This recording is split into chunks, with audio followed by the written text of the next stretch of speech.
कहानी चंद्रदेव से मेरी बातें। ये कहानी लिखी है राजेंद्र बाला घोष ने, जो बंग महिला के नाम से फेमस हुई थी। अब उसका थोड़ा सा इंट्रोडक्शन है लेखिका का। हिंदी की प्रथम कहानीकार श्रीमती राजेंद्र बाला घोष का जन्म 1882 में बनारस में हुआ था। मतलब जो राजेंद्र बाला घोष है, जिनको हम बंग महिला के नाम से भी जानते हैं, उनका जन्म जो हुआ था 1882 में हुआ था, बनारस में हुआ था। बंग महिला हिंदी नवजागरण की पहली छापामार लेखिका थी। मतलब हिंदी नवजागरण मतलब हिंदी में जब नयापन आ रहा था, हिंदी की कहानियों का नयापन आ रहा था, जो भी आ रहा था, उस नवजागरण काल की पहली लेखिका थी वो। उनके पिता का नाम रामप्रश्न घोष और माता का नाम निदरवासिनी घोष था। मतलब हम इंट्रोडक्शन पढ़ रहे हैं, इसके बारे में कोई भी क्वेश्चन नेट में पूछा जा सकता है, ठीक है। तो उनका जन्म 1882 में होता है। उनके पिताजी का नाम था राम प्रसन्न घोष, उनकी माताजी का नाम निदरवासिनी घोष था। उन्हें बंग महिला के नाम से जाना जाता था। ये सारी इंपॉर्टेंट चीज़ें हैं। उनको बचपन में रानी और चारूबाला के नाम से भी पुकारा जाता था। उनका विवाह पूर्ण चंद्रदेव के साथ हुआ था। उनके पति का नाम था पूर्ण चंद्रदेव।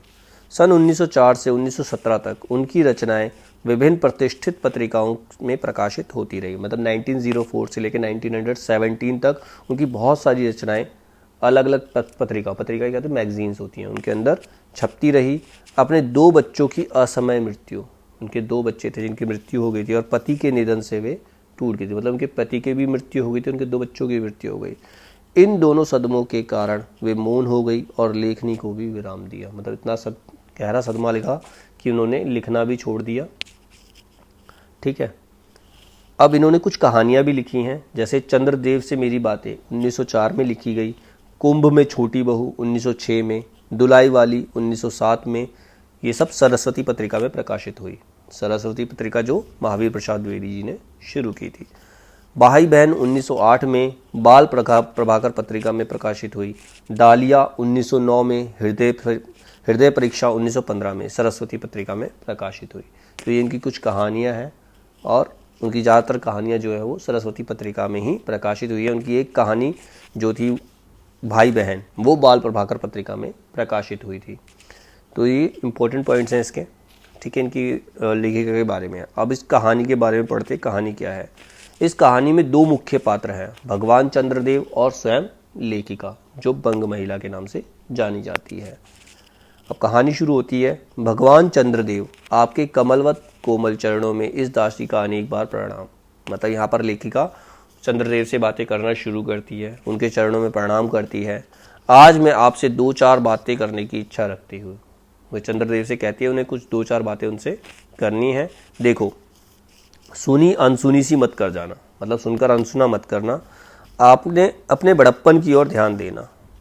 मतलब बड़प्पन मतलब शांत होकर बस मेरी बातें सुन लेना, यही आपका बड़प्पन है। अच्छा, कहती हूँ सुनो।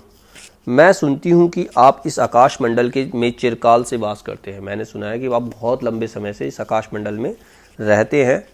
क्या यह बात सत्य है? यदि सत्य है तो मैं अनुमान करती हूँ कि इस सृष्टि के साथ ही साथ अवश्य आपकी सृष्टि हुई होगी।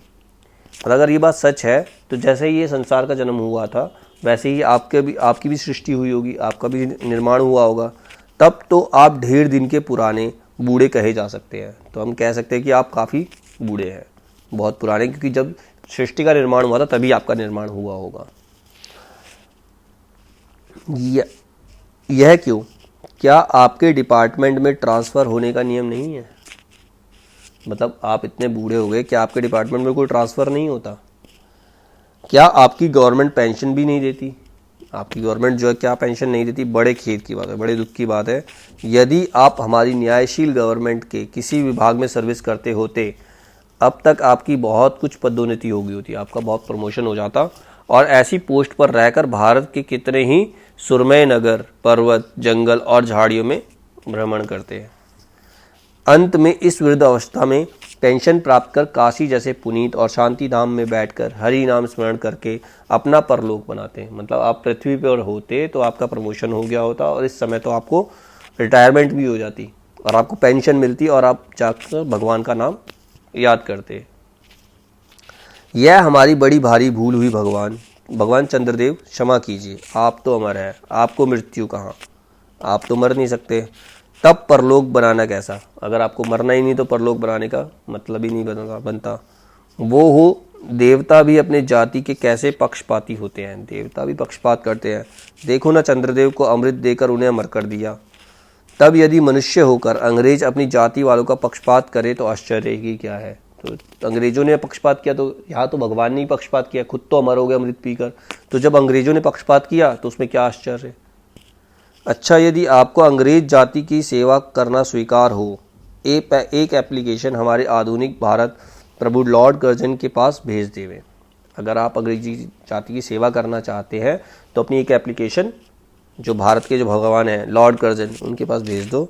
आशा है कि आदरपूर्वक आपको अवश्य आवाहन करेंगे, वो बुलाएंगे जरूर आपको, क्योंकि आप अधम भारतवासियों के भांति कृष्णांग तो है ही नहीं, तो आपको अच्छी नौकरी देने में उनकी गौरांग जाति कुपित हो उठेगी। मतलब कहता है अगर आप हमारे भारत जैसी, आप हमारे भारत मतलब भारत के लोग की तरह काले तो है नहीं, कृष्णांग मतलब काले तो है नहीं, तो आपको अच्छी नौकरी देने में उन गोरे को कोई प्रॉब्लम नहीं होगी। और फिर आप तो एक सुयोग्य, कार्यदक्ष, परिश्रमी, बहुदर्शी, कार्यकुशल और सरल स्वभाव महात्मा है। मतलब आपके अंदर सारे गुण हैं, आप कार्य में निपुण हैं, मतलब परफेक्ट काम करते हैं। परिश्रमी मतलब मेहनती हो आप, बहुदर्शी बहुत कुछ देख सकते हो, कार्यकुशल कार्य में निपुण हो, और आपका स्वभाव भी अच्छा है।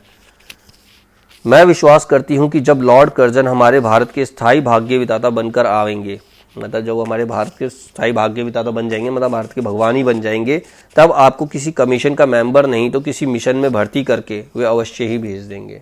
मतलब वो अपने पास आपको भर्ती कर ही लेंगे, क्योंकि उनको कमीशन और मिशन दोनों ही अत्यंत प्रिय हैं। आपके चंद्रलोक में जो रीति और नीति सृष्टि के आदि काल से प्रचलित थे, वे ही सब अब भी है। मतलब जो रूल्स रेगुलेशन आपके टाइम में थे ना, वो आज भी हैं। पर यहाँ तो इतना परिवर्तन हो गया है कि भूत और वर्तमान में आकाश पाताल का अंतर हो गया है। मतलब यहाँ पर काफ़ी चेंजेस आ गए हैं, जो पहले था वो अब नहीं है। मैं अनुमान करती हूँ कि आपके नेत्रों की ज्योति भी कुछ अवश्य ही मंद पड़ गई होगी। मतलब आपकी आंखों की जो नजरें हैं वो कमज़ोर हो गई होंगी, क्योंकि आधुनिक भारत का संतान लड़कपन से ही चश्मा धारण करने लगती है। क्योंकि हमारे जो नई जनरेशन आ रही है उनको बचपन में ही चश्मा लग जाता है, तो आपकी तो आंखों की ज्योति मंद पड़ ही गई होगी, आपकी भी नज़रें कमज़ोर हो गई होंगी। इस कारण आप हमारे दीनहीन क्षीण प्रभ भारत को उतनी दूर से भली भांति ना देख सकते होंगे। मतलब आपकी नज़रें कमज़ोर हो गई होंगी, इसीलिए आप वहाँ से हमारे भारत को नहीं देख पाएंगे। मतलब हमारी हालत कितनी ख़राब है वो आपको नहीं दिख रही होगी। अतएव आपसे सादर कहती हूँ कि एक बार कृपा करके भारत को देख तो जाइए, एक भारत में आइए, देख के जाइए। यद्यपि इस बात को जानती हूँ कि आपको इतना अवकाश कहाँ, मुझे पता है आपके पास टाइम नहीं है, लेकिन फिर भी आपसे अनुरोध है कि आप एक बार आकर देखें। पर 8वें दिन नहीं तो महीने के एक दिन अर्थात अमावस्या को तो आप हॉलीडे अवश्य ही रहती होगी। मतलब अगर हफ्ते के अंत में नहीं, जैसे हर वीकली ऑफ नहीं होता होगा आपका, महीने में एक छुट्टी तो होती होगी अमावस्या के दिन। यदि आप उस दिन चाहे तो भारत भ्रमण कर जा सकते हैं, तो उस छुट्टी के दिन आप आकर भारत का भ्रमण कर सकते हैं। इस भ्रमण में आपको कितने ही नूतन दृश्य देखने को मिलेंगे, नूतन मतलब नए, कितने ही नए दृश्य देखने को मिलेंगे, जिसे सहसा देखकर आपकी बुद्धि जरूर चकरा जाएगी।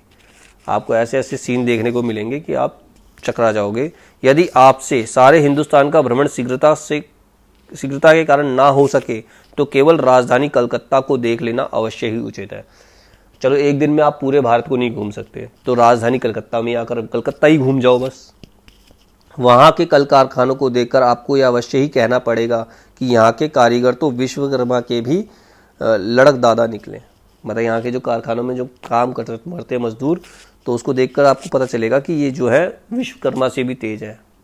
यही क्यों आपकी प्रिय सहयोगिनी दामिनो, जो मेघों पर आरोहण करके आनंद से अटखेलियाँ किया करती है, वे बेचारी भी यहाँ के मनुष्य के हाथों का खिलौना हो रही हैं। इसका मतलब ये है कि जो आपकी जो बिजली है, जैसे बादल आने पर बिजलियाँ कड़कती है, वो अपनी मर्जी से कड़कती है, वो भी आज मनुष्य के हाथों का खिलौना बन गई है।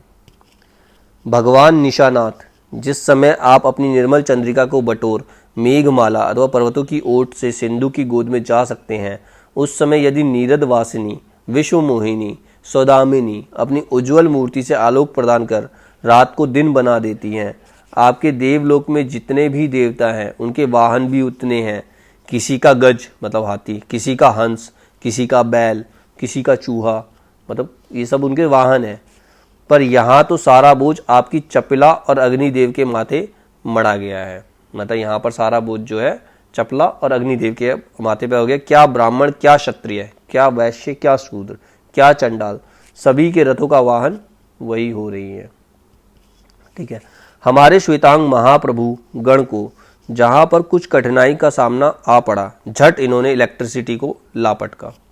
मतलब जो अंग्रेज है हमारे यहाँ, मतलब श्वेत महाप्रभु, उन्हीं को कहा अंग्रेजों को ही, उन्हें अगर कोई कहीं प्रॉब्लम हुई तो उन्होंने सीधा इलेक्ट्रिसिटी बना दी। बस कठिन से कठिन कार्य सहज में संपादन कर लेते हैं। और हमारे यहाँ के उच्च शिक्षा प्राप्त युवक काठ के पुतलों की भांति मुंह ताकते रह जाते हैं। मतलब जो हमारे यहाँ के युवक हैं वो लकड़ी के पुतले बने, सिर्फ उनका मुंह देखते रहते हैं, वो कुछ ना कुछ बना देते हैं। जिस व्योम वासिनी विद्युत देवी को स्पर्श तक करने का किसी व्यक्ति का साहस नहीं होता, वही आज पराये घर में आश्रिता नारियों की भांति ऐसे दबाव में पड़ी है कि वे छू तक नहीं कर सकती। क्या करे, बेचारी के भाग्य में विधाता ने दासी वृत्ति ही लिखा था। मतलब जो औरतें हैं वो उनकी दासियां बनकर रह गई, कुछ नहीं कर सकती। हरिपो द्रव्य त्रिलोक को पावनी, सुरसुरी के भी खोटे दिन आए हैं। मतलब गंगा यमुना के बारे में बात कर रहे हैं कि उनके भी दिन खराब आ गए हैं। वह भी अब स्थान स्थान से बंधनग्रस्त हो चुकी है। मतलब उनको बांध दिया गया, उनके ऊपर बांध बना दिए गए। उनके वक्ष तल पर जहां तहां मोटे वृद्धाकार खंभ गाड़ दिए गए हैं। मतलब पुल बना दिए गए, बड़े बड़े खंबे लगा दिए। कलकत्ता आदि को देखकर आपके देवराज सुरेंद्र भी कहेंगे कि हमारी अमरावती तो इसके आगे निरी फीकी सी जान पड़ती है। मतलब अमरावती देवलोक की नदी है और जो सुरेंद्र का है वो भगवान इंद्र को कहा गया है। ठीक है। तो अगर वो कलकत्ता को देखेंगे ना तो इंद्र भी कहेंगे कि जो उनकी अमरावती है वो फीकी पड़ गई है हमारे सामने। वहाँ ईडन गार्डन तो पारिजात परिशोभित नंदन कानन को भी मात दे रहे हैं। मतलब वहाँ के जो गार्डन वगैरह जो है, यहाँ के ईडन गार्डन के सामने, कलकत्ता में ईडन गार्डन है उसके सामने फेल है वो। वहाँ के विश्वविद्यालय के विश्व श्रेष्ठ पंडितों की विश्वव्यापिनी विद्या को देखकर वीणा पाणी सरस्वती देवी भी कहने लग जाएगी कि निसंदेह इन विधा दिग्गजों के विधा चमत्कारिणी है। मतलब जो सरस्वती देवी, विद्या की देवी जिसे माना जाता है, वो भी यहाँ के लोगों को देखकर, यहाँ के जितने भी विश्वविद्यालय में जो लेक्चरार्स वगैरह है उनको देखकर कहेंगे ये तो चमत्कारी हैं सारे, इनको बहुत ज़्यादा, इनके पास बहुत ज़्यादा ज्ञान है। वहीं के फोर्ट विलियम के फौजी का सम्मान को देखकर आपके देव सेनापति कार्तिकेय बाबू के भी छक्के छूट जाएंगे। मतलब कार्तिकेय जो शिव जी के पुत्र हैं उनको देवों का सेनापति कहा जाता है। अगर वो फोर्ट विलियम को देखेंगे, फोर्ट विलियम उनका फौजी है, उसको देखेंगे तो वो भी परेशान हो जाएंगे, क्योंकि देव सेनापति महाशय देखने में खास बंगाली बाबू से जसते हैं। जो देव सेनापति हैं वो उससे जो कार्तिकेय हैं वो बंगाली बाबू जैसे लगते हैं। और उनका वाहन भी एक सुंदर मयूर है। मतलब कार्तिकेय का जो वाहन है वो मोर है। बस इससे उनके वीरत्व का भी परिचय खूब मिलता है। वहाँ के मिंट टकसाल को देखकर सिंधु तनया, आपकी प्रिय सौहार्द्रा कमला देवी तथा कुबेर भी अचकचा जाएंगे। कुबेर जो है उनके कोषाध्यक्ष माने जाते हैं। कोषाध्यक्ष जो पैसे वैसे का हिसाब रखते हैं, तो वो भी चकरा जाएंगे। किसको? मिंट को कहा, मिंट को देखकर, जो यहाँ अंग्रेजों के हैं, टकसाल हैं। भगवान चंद्रदेव इन्हीं सब विस्मयोत्पादक अपूर्व दृश्यों का अवलोकन करने के हेतु आपको सादर निमंत्रित व सविनय आहूत करती हूँ। मतलब आपसे विनय करती हूँ कि आप ये सारी सीन देखने धरती पर जरूर आए। संभव है कि यहाँ आने से आपको अनेक लाभ भी होंगे। आप जो अनादिकाल से निज उज्ज्वल वपु के कलंक की कालिमा लेपन करके कलंकी शशांक, शासधर, शासलांछन आदि उपाधि मालाओं से भूषित हो रहे हैं, सिंधु तनया होने पर भी जिस कालिमा को आप आज तक नहीं धो सके, मतलब उनपे जो कलंक लगा हुआ है उसको आज तक नहीं धो सके, वही आजन्म कलंक शायद यहाँ के विज्ञावित पंडितों की चेष्टा से छूट जाए। अगर यहाँ आएंगे तो यहाँ ऐसे ऐसे पंडित है आपके सारे कलंक मिटा देंगे। जब बंबई में स्वर्गीय महारानी विक्टोरिया देवी की प्रतिमूर्ति से काला दाग छुड़ाने में प्रोफेसर गज्जर महाशय फलीभूत हुए, तब क्या आपके मुख की कालिमा छुड़ाने में फलीभूत नहीं होंगे? उन्होंने अपनी जो महारानी थी विक्टोरिया, उसके स्टैचू पर जो दाग लगा था उसको मिटा दिया, तो आपके दाग को भी वो मिटा देंगे। शायद आप पर यह बात अभी तक विदित नहीं हुई कि आप और आपके स्वामी सूर्य भगवान पर जब हमारे भूमंडल की छाया पड़ती है तब आप लोगों पर ग्रहण लगता है। मतलब हमारी पृथ्वी की छाया आप पर पड़ती है तो आप पे ग्रहण लग जाता है। सूर्य ग्रहण और चंद्र ग्रहण होता है ना, पर आपका अब तक वही पुराना विश्वास बना हुआ है कि जब कुटिल ग्रह राहु आपको निगल जाता है तभी ग्रहण होता है। मतलब लोग अभी भी यही सोचते हैं कि राहु आपको निगल जाता है, लेकिन ये सच नहीं है। जब धरती आपके सामने आती है तब आपके ऊपर परछाई पड़ती है, वो ग्रहण होता है। ऐसा भ्रम लोगों के मन से अभी तक नहीं निकला, पर ऐसा थोथा विश्वास करना आप लोगों की भारी भूल है। अतः हे देव, मैं विनती करती हूँ कि आप अपने हृदय से इस भ्रम को जड़ से उखाड़ कर फेंक दें। अब भारत में आपके और न आपके स्वामी भून भास्कर सूर्य महाशय के ही वंशधरों का साम्राज्य है। मतलब आपका साम्राज्य नहीं है, और ना आप भारत की यह शस्य श्यामला स्वर्ण प्रस्तु मूर्ति ही है। अब तो आप लोगों के अज्ञात एक अन्य द्वीपवासी परम शक्तिमान गौरांग महाप्रभु इस सुविशाल भारतवर्ष का राज्य वैभव भोग रहे हैं। मतलब अब आपका राज्य नहीं रहा, यहाँ पर दूसरे द्वीप से आए शक्तिमान और गोरे लोगों का राज्य हो गया है, वो यहाँ के सुख को भोग रहे हैं। अब तक मैंने जिन बातों का वर्णन आपसे स्थूल रूप में किया, वह सब इसी विधा विशारद गौरांग प्रभुओं से कृपा कटाक्ष का परिणाम है। मतलब इन लोगों से मैंने जो सीखा है, इन लोगों का जो मैंने बिहेवियर देखा है, उसकी वजह से ही मैंने आपसे ऐसा विवाद किया है, इन्हीं बातों का वर्णन इसीलिए किया है। यूँ तो यहाँ प्रतिवर्ष पदवीदान के समय कितने ही राज्य विहीन राजाओं की सृष्टि हुआ करती है, पर आपके वंशधरों में जो 2-4 राजा महाराजा नाम के मात्र हैं, वे भी काठ के पुतलों की भांति। अब जो 2-4 नाम के राजा रह गए हैं वो भी लकड़ी के पुतलों के जैसे हैं। जैसे उन्हें उनके रक्षक नचाते हैं वैसे ही वो नाचते हैं। अंग्रेज जो उन्हें कहते हैं वही वो करते हैं। वे इतनी भी जानकारी नहीं रखते कि उनके राज्य में क्या हो रहा है, उनकी प्रजा दुखी है या सुखी। यदि आप कभी भारत भ्रमण करने आए तो अपने फैमिली डॉक्टर धन्वंतरी महाशय को और देवताओं के चीफ जस्टिस चित्रगुप्त जी को अवश्य साथ लेके आना। मतलब जो उनके फैमिली डॉक्टर धन्वंतरी, उनको वैद्य उनके देवलोक के, और जो चीफ जस्टिस जो न्याय करते हैं चित्रगुप्त जो सबका न्याय करते हैं, तो कहते हैं उनको भी साथ लेके आना। आशा है कि धन्वंतरी महाशय यहाँ के डॉक्टरों के सन्निकट चिकित्सा संबंधी बहुत कुछ शिक्षा का लाभ कर सकेंगे, उन्हें बहुत सारी शिक्षा मिलेगी। यदि प्लेग महाराज आपके चंद्रलोक या देवलोक में घुस पड़े तो वहाँ से उनको निकालना कुछ सहज बात नहीं होगी। अगर प्लेग जैसी बीमारी आपके चंद्रलोक में घुस गई, देवलोक में घुस गई, तो उसको नहीं हरा पाओगे। यही जब चिकित्सा शास्त्र के बड़े बड़े पारदर्शी उस पर विजय नहीं पा सकते, तब वहाँ आपके देवलोक में जड़ी बूटियों के प्रयोग से क्या होगा। यहाँ के बड़े बड़े डॉक्टर इन बीमारी से नहीं लड़ पाए तो आपकी जड़ी बूटियों से भी कुछ नहीं होगा। यहाँ के इंडियन पिनल कोड की धाराओं को देखकर चित्रगुप्त जी महाराज आपके यहाँ की दंड विधि में बहुत कुछ सुधार कर सकते हैं। मतलब यहाँ की जो न्याय व्यवस्था है उसका अगर उसको स्टडी करेंगे ना तो चित्रगुप्त जी को बहुत सहायता मिलेगी, वो भी अपने कानूनों में बदलाव कर सकते हैं। और यदि बोझ ना हो तो यहाँ से 2-4 टाइपराइटर भी खरीद ले जाइए। जब प्लेग महाराज के अपार अनुग्रह से आपके ऑफिस में कार्य की अधिकता होगी, तब उनकी राइटर बिल्डिंग के राइटर्स के काम में बहुत ही सुविधा सहायता पहुंचेगी। वे लोग 2 दिन का काम 2 घंटे में कर डालेंगे। मतलब जब आओगे और ज़्यादा भार ना लगे तो यहाँ से 2-4 टाइपराइटर ले जाना। अगर प्लेग वगैरह जैसी बीमारी हो गई तो अगर उसका डाटा रखने में आपको दिक्कत होगी तो आपका 2-4 दिन का काम 2 घंटे में ही हो जाएगा टाइपराइटर से। अच्छा, अब मैं आपसे विदा लेती हूँ। मैंने तो आपसे इतनी बातें कही, पर खेद है आपने उनके अनुकूल या प्रतिकूल एक बात का भी उत्तर नहीं दिया। मैंने आपसे बहुत सारी बातें कही, ना तो आपने मेरे फेवर में कुछ कहा, ना उसके अगेंस्ट कुछ कहा, परंतु आपके इस मौनावलंबन को स्वीकार का ही सूचक समझती हूँ। लेकिन मैं समझती हूँ कि आपने जो जवाब नहीं दिया तो अब आपने मेरी सारी बातों को स्वीकार ही किया होगा। अच्छा, तो मेरी प्रार्थना को कबूल करके एक दफ़ा यहाँ आइएगा ज़रूर। बंग महिला राजेंद्र बाला घोष, सरस्वती, 1904 ईस्वी। अब इस कहानी कुछ मुख्य बिंदु हैं, कुछ इंपॉर्टेंट पॉइंट्स हैं। वो क्या है? जैसे पहला पॉइंट है, चंद्रदेव से मेरी बातें कहानी पहले निबंध के रूप में, सबसे पहले ये निबंध के रूप में 1904 के सरस्वती पत्रिका में प्रकाशित हुई थी। बाद में इसके कई पत्र पत्रिकाओं में कहानी के रूप में प्रकाशित किया गया। मतलब सबसे पहले ये निबंध के रूप में आई थी 1904 में, उसके बाद दूसरी मैगजीन्स के अंदर इसको कहानी के रूप में प्रकाशित किया गया। लक्ष्मी सागर वैष्णवी जी ने अपने निबंध नवनीत में लिखा है, चंद्रदेव से मेरी बातें कहानी एक निबंध है। मतलब ये किसने लिखा है? लक्ष्मी सागर वैष्णवी जी ने, और उनका निबंध है नवनीत। उसमें उन्होंने लिखा है कि जो चंद्रदेव से मेरी बातें हैं वो कहानी नहीं, एक निबंध है। इसका दूसरा पॉइंट है, यह पत्रात्मक शैली में लिखी पहली कहानी है। मतलब एक लेटर के रूप में लिखी गई ये पहली कहानी है जिस पर शिव शंभू के चिट्ठे निबंध का प्रभाव देखा जा सकता है। मतलब ये किससे प्रभावित है? शिव शंभू के चिट्ठे एक निबंध, उससे प्रभावित है ये कहानी।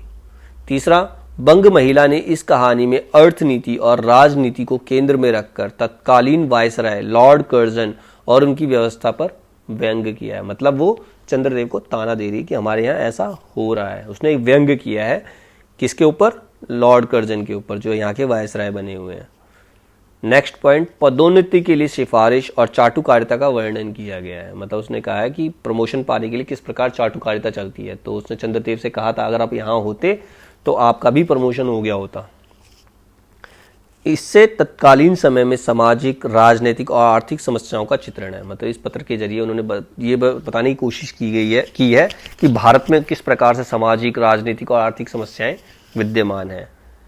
नेक्स्ट पॉइंट है, बंगाल विभाजन सरकार के स्तर पर 1903 में शुरू हो चुकी थी। मतलब बंगाल विभाजन सरकार में जो 1903 में शुरू हुई थी, 1904 में तत्कालीन अंग्रेजी सरकार के द्वारा यह विचार जनता के सामने प्रकाशित हुआ था। बंग महिला ने बंगला साहित्य का हिंदी अनुवाद किया जो कई पत्र पत्रिकाओं में प्रकाशित हुआ। मतलब उन्होंने बंगला कहानियों को हिंदी में कन्वर्ट करके कई पत्र पत्रिकाओं में प्रकाशित किया है। इस रचना में हिंदी, अंग्रेजी और हिंदी के तत्सम शब्दों की बहुलता है। मतलब पूरी कहानी के अंदर हिंदी के वर्ड्स भी इस्तेमाल किए गए हैं, अंग्रेजी के वर्ड्स भी हैं और हिंदी के तत्सम शब्द जो संस्कृत हैं। तत्सम शब्द जो होते हैं वो संस्कृत के ही वर्ड होते हैं। इस कहानी में देश की बदहाल आर्थिक दशा और देश में फैली बेरोजगारी एवं नारी के साथ अमानवीय व्यवहार का भी जिक्र है। मतलब उस कहानी में चंद्रदेव से बातें करते करते उसने ये बताया कि हमारी कंडीशन कितनी खराब है। सन 1911 में नागरी प्रचारणी सभा वाराणसी से प्रकाशित उनकी पुस्तक कुसुम संग्रह में संकलित इस संग्रह का संपादन आचार्य रामचंद्र शुक्ल जी ने किया था। मतलब उनका इस कहानी का जो प्रचारण है, संपादन जो है वो आचार्य रामचंद्र शुक्ल ने 1911 में किया। इस कहानी में लेखिका संवादात्मक शैली में चंद्रदेव से बातें कर रही है। संवादात्मक मतलब डिबेट, संवाद कर रही है, बातें कर रही है। ठीक है।